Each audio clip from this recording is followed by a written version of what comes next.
Indiana Republicans recently revealed a proposed congressional district map. It would all but ensure Indiana's congressional delegation is 100% Republican, but it would come at a cost. The map has 4 districts to begin with tiny slivers of Indianapolis, densely populated and wealthy, and extends far out into rural Indiana, some places even to the corners of the state. That will all but guarantee the central Indiana establishment's dominance over the Republican Party. It wasn't even until recently that rural populists gained a foothold in its leadership anyway. In 2022, during the Republican State Convention, delegates were fed up with the Holcomb administration's handling of the COVID-19 pandemic and the associated lockdowns. Several other officials were ousted and replaced by ones that were more sympathetic with rural populism and President Donald Trump.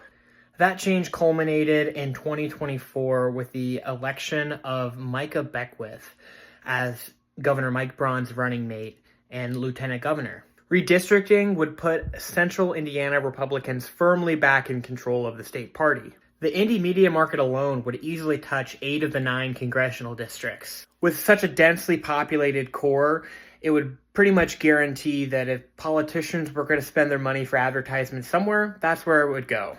Many of these representatives would also probably come from central Indiana as well, since that's where the money, the political consultants, and the media market is.